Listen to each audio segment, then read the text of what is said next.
श्री ओम नमः सिद्धेभ्यः। जय श्री महावीराय नमः। जय श्री परम्पराचार्य गुरुवे नमः। जय श्री उमा स्वामी गुरुवे नमः। जय श्री शांति सागर गुरुवे नमः। जय श्री विद्यानंद गुरुवे नमः। मोक्ष मार्गस्य नेतारं भेतारं कर्म भूभृतां ज्ञातारं विश्वतत्त्वानां वन्दे तद्गुणलब्धये। मङ्गलं भगवान् वीरो मङ्गलं गौतमो गणी मङ्गलं कुन्दकुन्दार्यो जैन धर्मोऽस्तु मङ्गलम्। तत्वाश्रुत परम मांगलिक ग्रंथ है आचार्य कुंद के पट्टशिष्य आचार्य उमा स्वामी द्वारा। यह विक्रम की प्रथम शताब्दी में लिखा गया सूत्रात्मक शैली है। संस्कृत इसकी भाषा है। 10 अध्याय विभाजित है। 7 तत्वों का इसमें वर्णन है। हम सभी लोग तत्वाश्रुत में 10वां अध्याय जो मोक्ष अधिकार है, इसमें हम देख रहे हैं कि जीव को केवल ज्ञान की प्राप्ति और फिर मोक्ष का लक्षण क्या है, इसके बारे में भी कल जाना था। मोक्ष में किन भावों का अभाव है, क्योंकि अपन ने दूसरे अध्याय में 5 प्रकार के भाव पढ़े थे पहले सूत्र में, और उन भावों में से कितने भाव जो हैं भगवान को होते हैं, जो सिद्धों को होते हैं, और बाकी कितने भावों का अभाव हो जाता है, उसकी चर्चा यहाँ पर की गई है। आइए सूत्र नंबर जो है 3, इसका अपन जो उच्चारण करेंगे और इसके अर्थ को भी समझेंगे। 10वें अध्याय का सूत्र नंबर 3 है औपशमिक आदि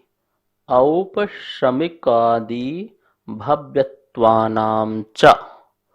औपशमिक आदि भव्यत्वानां च, ठीक है। कैसे पढ़ेंगे देखिए, औपशमिक आदि भव्यत्वानां च, ठीक है ना। क्या अर्थ है इसका? औपशमिक आदि जो अपन ने भाव पढ़े थे, 6 उपशम भाव, औपशमिक भाव, छायिक भाव, पारिणामिक भाव और औदिक भाव, ये 5 प्रकार के भाव पढ़े थे। तो यहाँ कह रहे हैं औपशमिक आदि। तो औपशमिक आदि में कितने भाव लेना है? तो यहाँ पर औपशमिक भाव, छायोपशमिक भाव और औदयिक भाव, ठीक है ना। क्योंकि सूत्र में जो अपन ने पढ़ा था दूसरा अध्याय का पहला, उसके अनुसार लेना है। तो आदि में सारे मत ले लेना, 5 भाव नहीं ले लेना, ठीक है ना।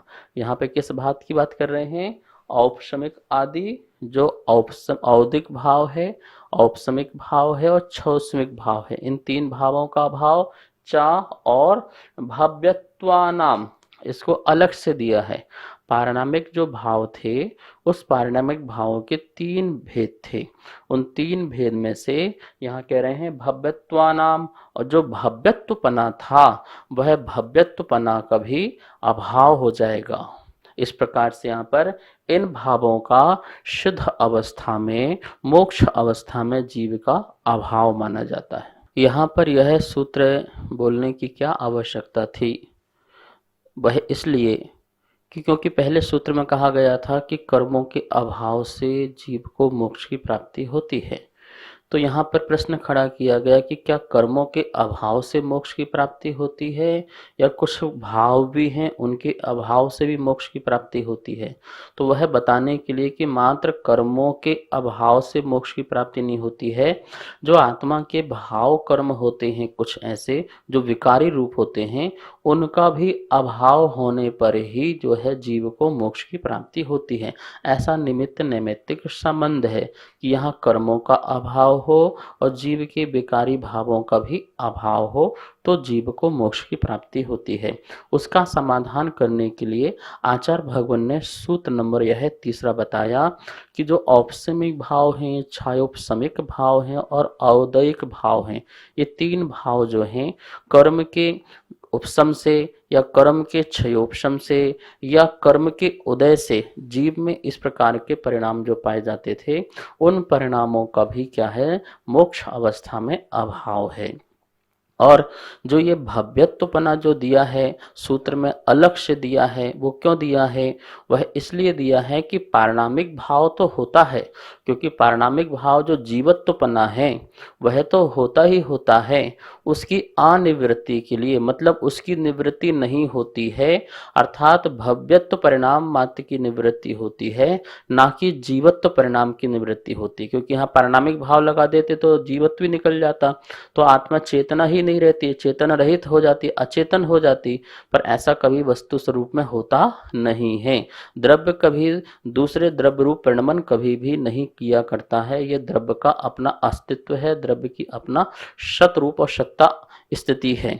तो यहाँ पर जो भव्यत्व शब्द देने की आवश्यकता आचार्य भगवान को पड़ी सूत्र में कि भैया जो है भव्यत्वपना का ही अभाव है, उस भाव का ही अभाव है, ना कि जीवत्वपना, जो जीवपना है वो चैतन्यपना है उसका अभाव नहीं है। अर्थात पारिणामिक भाव तो है, परम पारिणामिक भाव है, लेकिन भव्यत्वपना नहीं है। इसकी जो बात बताने के लिए आचार्य भगवान ने सूत्र में अलग से भव्यत्वा नाम च यह सूत्र बनाया कि और पारिणामिक भाव में जो भव्यत्वपना है उसका भी क्या है, अभाव हो जाता है।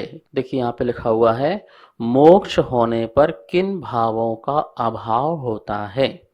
तो लिखा हुआ है भाव और क्यों, क्यों भी लिखा हुआ है कि इन भावों का अभाव होता है और क्यों होता है, कारण भी हमको पता चलना चाहिए।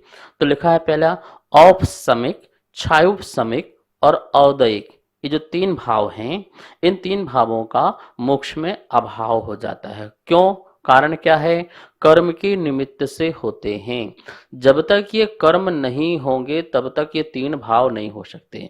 कर्म जैसे क्रोध, मान, माया, लोभ है, वो दब जाए तो उससे जो आत्मा के परिणाम होते हैं, तो उन परिणामों को यहाँ पर कहा गया है कि वो परिणाम का भी अभाव है, क्योंकि वो कर्म के दबने से हुए हैं, अथवा कर्म के क्षयोपशम से जो परिणाम उत्पन्न हो, अथवा कर्म के उदय में जो परिणाम हो जाए, तो ऐसे परिणाम बिना कर्म के नहीं हो सकते हैं। इसलिए कर्म का भी अभाव हुआ तो तत्संबंधी जो जीव के परिणाम थे उन परिणामों का भी अभाव हुआ।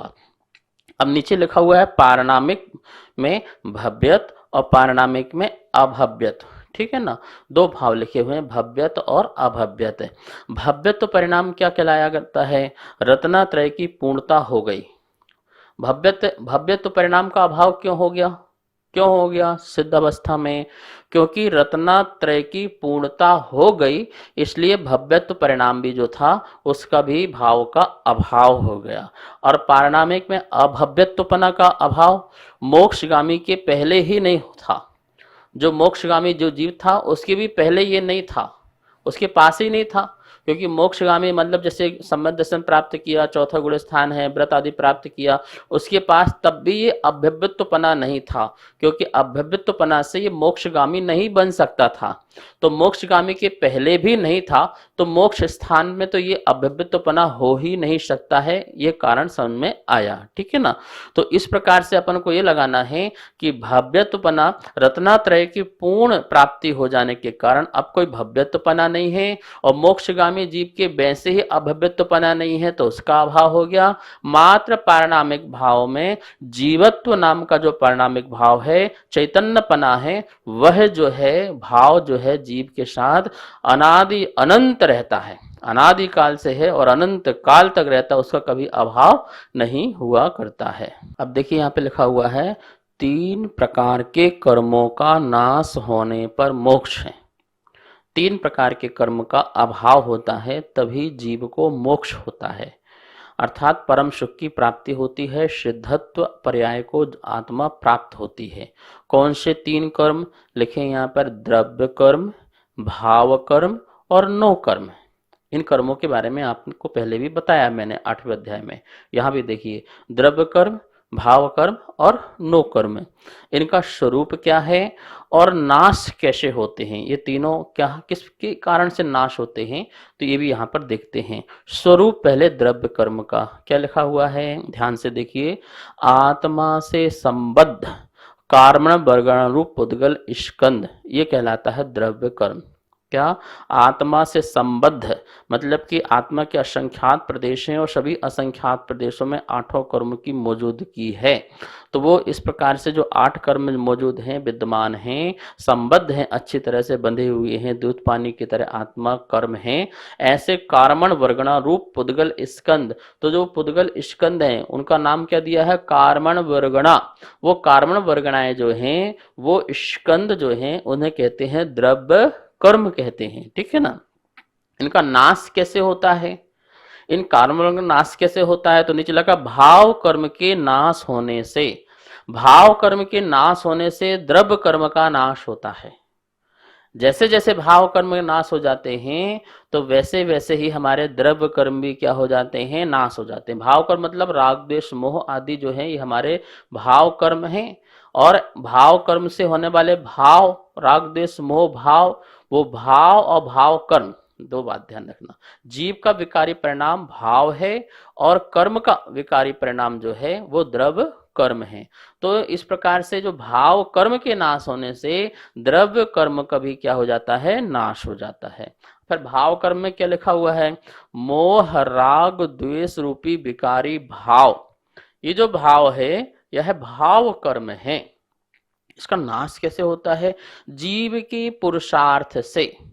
देखो, द्रव्य कर्म तो भाव कर्म के अभाव होने से नाश होता है, तो भाव कर्म का नाश कैसे होता है? तो बोले जीव के पुरुषार्थ से। जीव पुरुषार्थ करता है। कैसा पुरुषार्थ करता है? शुद्ध उपयोग रूप पुरुषार्थ करता है। शुद्ध उपयोग से ही जीव को मुक्ति होती है, मोक्ष की प्राप्ति होती है। कर्मों की कृपा से किसी को मोक्ष की प्राप्ति नहीं होती है। ये व्यवहार का ज्ञान कराने के लिए कर्म निमित्त की बात की जाती है। पुण्य फला अर्हंता, पुण्य का फल अर्हंत है, ये व्यवहार से है, निश्चय से नहीं है कि कर्म का फल अर्हंत पर्याय हो जाए तो जीव का पुरुषार्थ क्या होगा? फिर तो कर्म की नियति है संसार में घुमाए और मोक्ष दिलाए, पर ऐसा नहीं है। जब कर्म की तरफ से हम देखते हैं तो ऐसा व्यवहार में कहा जाता है। निमित्त की दृष्टि से, उपादान की दृष्टि से क्या है? जीव का पुरुषार्थ है। जीव स्वयं पुरुषार्थ करता है, शुद्ध उपयोग रूप, चैतन्य रूप, अपने आत्म स्थित रूप, ऐसा जो अपना आत्म स्थिर करता है, आत्मा को आत्मा में ही रखता है, लीन रखता है, लवलीन करता है और उसमें ही जमता है, रमता है। तो जब ये जीव करता है तो पुरुषार्थ किसका हुआ? कर्म का पुरुषार्थ थोड़ी हुआ। कर्म की कृपा और आशीर्वाद कर्म का थोड़ी है, ये जीव का ही अपना पुरुषार्थ है। तो ये भाव कर्म को नाश करने में कारण क्या है? जीव के पुरुषार्थ से भाव कर्म नाश होते हैं। नो कर्म का स्वरूप क्या है? शरीर और उससे संबंधित जो भी पदार्थ हैं वो नो कर्म है। एक तो शरीर तो नो कर्म है ही है, और शरीर से संबंधित और भी जो पदार्थ हैं वो सभी क्या है? नो कर्म। जैसे मकान है आपको रहने के लिए, आपके लिए कपड़े हैं, ये जितना भी आपको दिख रहा है वैभव पुण्य के उद्देश्य से आपको प्राप्त हुआ है, ये सब क्या है? ये भी नो कर्म है। भगवान का शरीर भी क्या है? नो कर्म है। और शमोषण भी क्या है? नो कर्म है। ये भी नो कर्म है। ठीक है ना? तो शरीर और उससे संबंधित जितने भी पदार्थ हैं वो सब क्या है? नो कर्म हैं। यह नो कर्म कैसे नाश होगा? कैसे नाश होगा? द्रव्य कर्म के नाश से। कैसे? द्रव्य कर्म का नाश होगा तो ये क्या होगा? नो कर्म भी नाश हो जाए, क्योंकि द्रव्य कर्म के उदय से ही तो ये नो कर्म की प्राप्ति होती है। तो द्रव्य कर्म का अभाव हो गया तो क्या होगा? नो कर्म का नाश हो जाएगा। इस प्रकार से ऐसा अब स्वरूप देखिए आप कि किस प्रकार से किसके नाश होने से और किसके पुरुषार्थ से जीव को मोक्ष की प्राप्ति होती है। कहने का मतलब है द्रव्य कर्म, भाव कर्म, नो कर्म, तीनों के अभाव से ही जीव को मोक्ष की प्राप्ति होती है। तो अपन ने देखा इस सूत्र के माध्यम से 4 प्रकार के भावों का अभाव बताया गया है। कौन कौन से? औपसमिक भाव, क्षयोपसमिक भाव, औदिक भाव और भव्यत्व नाम का पारिणामिक भाव। ये चारों प्रकार के जो भाव हैं इनका अभाव यहाँ पर बताया गया है। अब एक बात और है कि भव्यत्व भाव जो है जब पारिणामिक है तो उसका अभाव क्यों? क्योंकि पारिणामिक भाव तो जो है त्रकालिक होता है, तो त्रकालिक पारिणामिक भाव का अभाव नहीं होना चाहिए, मोक्ष में भी अभाव नहीं होना चाहिए। महानुभाव चैतन्य जो परिणाम है, जीवत्व जो परिणाम है, वह वो त्रकालिक पारिणामिक भाव है। जो भव्यत्व रूप और अभव्यत्व रूप परिणाम है, कहीं ना कहीं वह कर्म निमित्तक भी होता है। ये शास्त्रों में कहीं पढ़ने को मिलता भी है। और एक बात और, भव्यत्व का काम क्या था? भव्यत्व का काम क्या था? रत्नत्रय की पूर्णता कराना। और रत्नत्रय की जब पूर्णता हो गई है तो फिर भव्यत्वपना की कोई आवश्यकता नहीं रह जाती है। जैसे आपने कहीं जाने के लिए, संबित शिखर जाने के लिए आपने टिकट ली, रेल में आपने टिकट कराई, तो टिकट क्या हुआ? एक माध्यम हुआ। कहाँ पर जाने के लिए? संबित शिखर को जाने के लिए।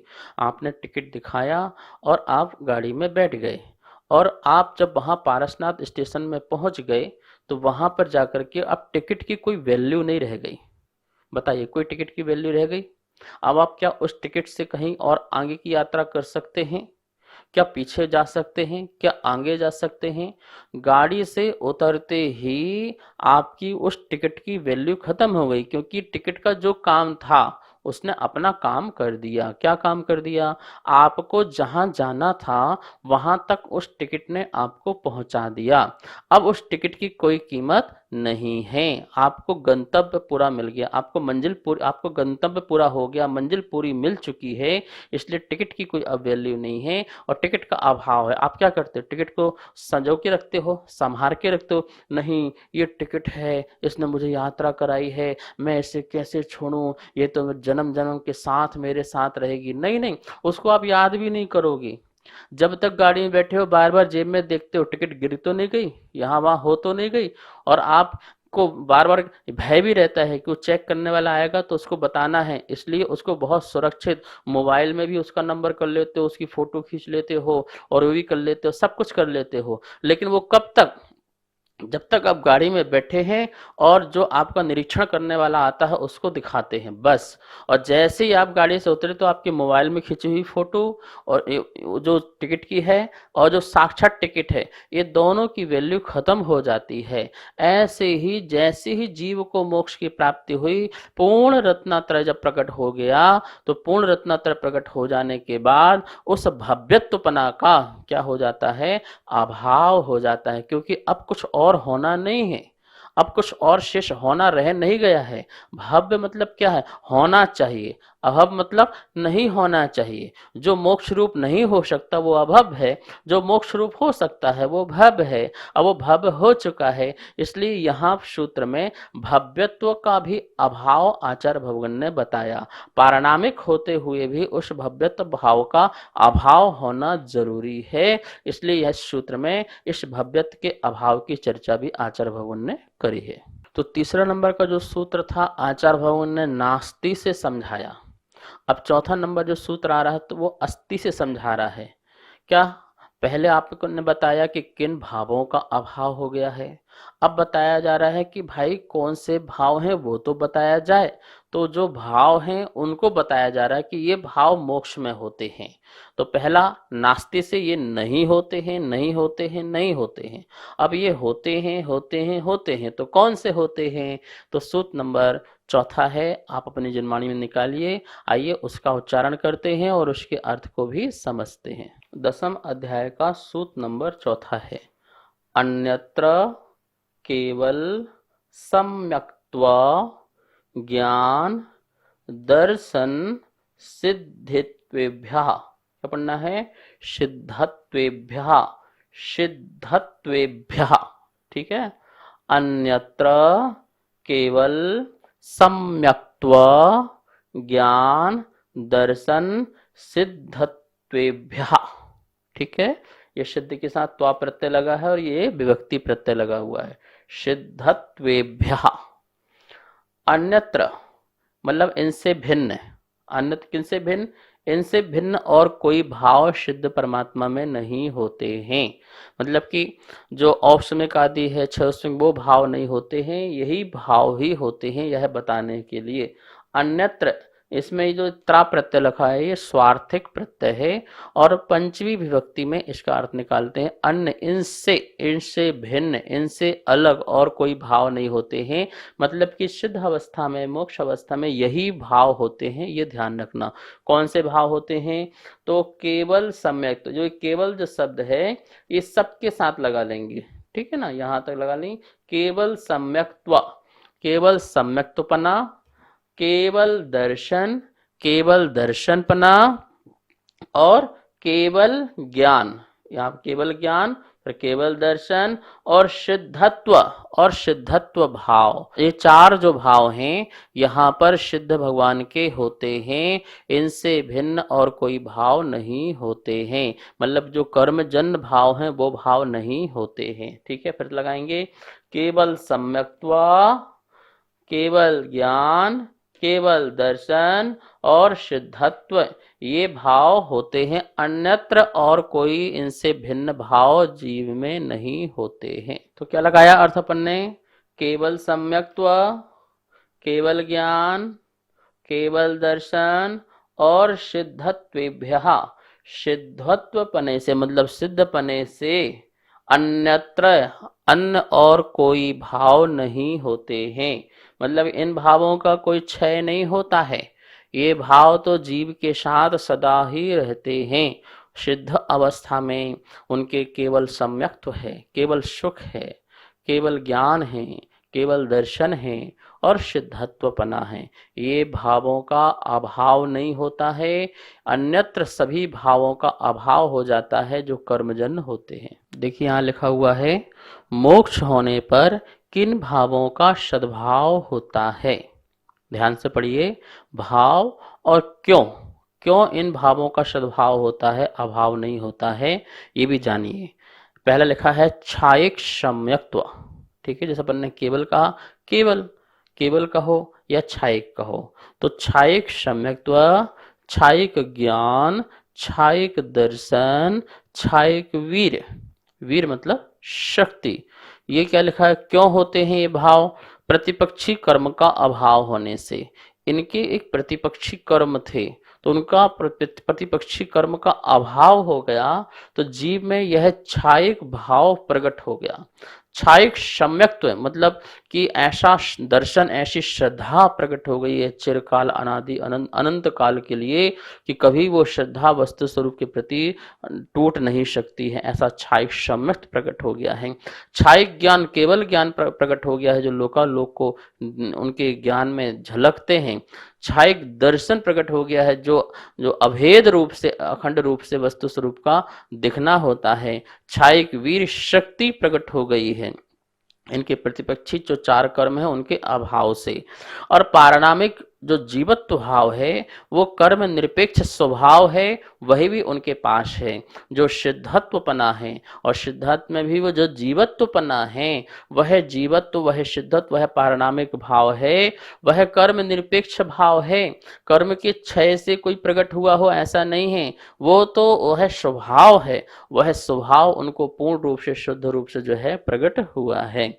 अब यहाँ पर लिखा हुआ है, क्वेश्चन खड़ा किया गया है, यदि मुक्त जीव के चार ही छायिक भाव शेष रहते हैं तो अनंत वीर, अनंत सुख आदि भावों का अभाव कहलाएगा। ऐसे तो बहुत सारे भाव हैं जीव के, तो उन भावों का तो अभाव मानना पड़ेगा। बोले नहीं नहीं, इसी में ही वो सभी भाव जो हैं गर्भित हो जाते हैं, इसलिए उनका अभाव नहीं। क्योंकि आपने सूत्र में तो छायिक वीर नहीं बताया, मतलब अनंत शक्ति जो थी आत्मा की उसके बारे में नहीं बताया, और छायिक सुख मतलब जो अनंत सुख है उसकी चर्चा आपने यहाँ पर नहीं की है। सूत्र में आपने सिर्फ चार ज्ञान दर्शन बता दिए, सम्यक बता दिया और सिद्धत्वपना बता दिया, इसके अलावा तो आपने कोई बात ही नहीं करी है। तो आचार्य भगवान ने कह रहे, यहाँ लिखा है देखिए कि नहीं कहलाया तो क्या बात हुई, क्योंकि अनंत वीर में हमने यहाँ नहीं कहा, कोई बात नहीं है, क्योंकि अनंत वीर आदि भाव अनंत ज्ञान, अनंत दर्शन के अविनाभावी हैं।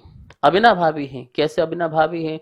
अनंत ज्ञान के लिए अनंत शक्ति बहुत जरूरी है, अनंत दर्शन के लिए भी अनंत शक्ति बहुत जरूरी है, अनंत सुख का वेदन करने के लिए भी अनंत शक्ति बहुत जरूरी है। यदि अनंत शक्ति नहीं होगी तो सुख में भी बाधा पहुंच जाएगी, यदि अनंत शक्ति नहीं होगी तो अनंत ज्ञान में भी बाधा पहुंच जाएगी, और ज्ञान में देखते देखते ही बोर हो जाएंगे, ठीक है ना, बोरियत आ जाएगी। इसलिए आचार्य उन कहते हैं कि वो तो अविनाभावी है, जहां अनंत, जहां छायिक ज्ञान है वहां छायिक शक्ति है ही है, अनंत ज्ञान जहां पर है वो अनंत शक्ति बल वहां पर है ही है, वो अलग नहीं है। तो बोले अनंत वीर जो है वो भी इसमें ही अविनाभाव हो जाता है, क्योंकि उसके साथ अनंत वीर होगा ही होगा, और बिना ज्ञान के सुख का अनुभव नहीं होगा। सुख का अनुभव कैसे होता है? सुख का अनुभव किससे होता है? ज्ञान के बिना हो सकता है क्या? ज्ञान से ही सुख का वेदन होता है, तो ज्ञान में सुख का वेदन होगा तो वहां पर अनंत सुख तो आ ही गया ना। ज्ञान ही तो अनंत सुख का वेदन करेगा, तो वहां पर अनंत सुख भी उसमें गर्भित हो जाता है। इस प्रकार से अनंत सुख भी वहां पर हो जाता है। तो आचार्य उनको कितना ज्ञान होगा यहाँ पर कि सूत्र में उन भावों की बात ही नहीं की है जो भाव इसमें गर्भित हो जाते हैं। ऐसे भावों की बात की है कि इस भाव से सारे भाव और बीच में इसमें आ जाते हैं। तो यहाँ पर देखिए अब लिखा है सिद्धों में कौन कौन से गुण पाए जाते हैं। तो पूरे 8 कर्म के अभाव से कौन कौन से गुण प्रकट होते हैं, लिख लीजिए डायरी में आप। क्षायिक सम्यक, अनंत ज्ञान, अनंत दर्शन, अनंत वीर, सूक्ष्मत्व, अवगाहनत्व, अगुरुलघुत्व और अव्याबादत्व। ये 8 प्रकार के जो गुण हैं, अपन कहते हैं सिद्धों में 8 गुण होते हैं। ये 8 गुण जो हैं इनको प्रकट किए हैं सिद्ध परमात्मा ने 8 कर्मों को नष्ट करके। देखिए यहाँ लिखा है 8 कर्मों के अभाव के प्रकट के 8 प्रकार के जो गुण हैं वो कौन कौन से हैं। ज्ञानावर्णी कर्म का क्षय होने से अनंत ज्ञान की प्राप्ति हुई है। दर्शनावर्णी कर्म के क्षय होने से अनंत दर्शन की प्राप्ति हुई है। अंतराय कर्म के क्षय होने से अनंत वीर अनंत शक्ति की प्राप्ति हुई है। मोहनी कर्म के क्षय होने से क्षायिक सम्यक्त की प्राप्ति हुई है। वेदनी कर्म के क्षय होने से अव्याबादत्व की प्राप्ति हुई है। आयु कर्म के क्षय होने से अवगाहनत्व जो है वह प्रकट हुआ है आत्मा में। और नाम कर्म के क्षय होने से सूक्ष्मत्व गुण प्रकट हुआ है। और गोत्र कर्म के नष्ट होने से अगुरुलघुत्व नाम का जो है यह गुण प्रकट हुआ है। तो यहाँ पर 8 प्रकार के कर्मों के नाम बताए और 8 कर्मों के अभाव से कौन कौन से हमारे जो गुण हैं वो प्रकट हो जाते हैं। जो आत्मा में शक्ति स्वरूप से रहते हैं लेकिन व्यक्ति रूप से नहीं हो पाते हैं क्योंकि कर्म साथ में रहते हैं। और जैसे ही जैसे कर्म का अभाव होता है वो व्यक्त हो जाते हैं, वो प्रकट हो जाते हैं। तो ऐसे सिद्ध परमात्मा जिन्होंने परम पुरुषार्थ से इन 8 गुणों को अपने आत्मा में प्रकट कर लिया है, तो हम सब लोग भी ऐसा ही पुरुषार्थ करें और अपने अंदर 8 प्रकार के गुणों को प्रकट करें। शेष चर्चा जो है इस सूत्र के बारे में कल अमरण करेंगे। आइए यहीं पर स्वाध्याय संपन्न करते हैं। माँ जिनवाणी की स्तुति करते हैं। जावाणी के ज्ञान से सूझे लोकालोक, शोवाणी मस्तक धरु सदा दे तुहों धोग। हे जिनवाणी भारती तो ही जपो दिन रेन, जो तेरी शरणा धरे सो पावे सुख चैन। आशीर्वाद। सभी को सादर जय जिनेन्द्र। पूज्य गुरुदेव के मुखारबिंद से नित्य आप तत्वार्थ सूत्र का स्वाध्याय कर रहे हैं, जो कि पारस चैनल के माध्यम से पूरे देश में प्रसारित किया जा रहा है। आप सभी के परम सहयोग से तत्वार्थ सूत्र के 7वें अध्याय तक की पुस्तक छपकर आ चुकी हैं। अब 8वें 9वें अध्याय की पुस्तक छपने जानी है। तो आप भी अगर इस पुस्तक को छपाने में अपना सहयोग प्रदान करना चाहते हैं तो हमारे नीचे दिए गए नंबर पर संपर्क करें और शास्त्र छपवाकर पुण्य अर्जन करें। जय जिनेन्द्र।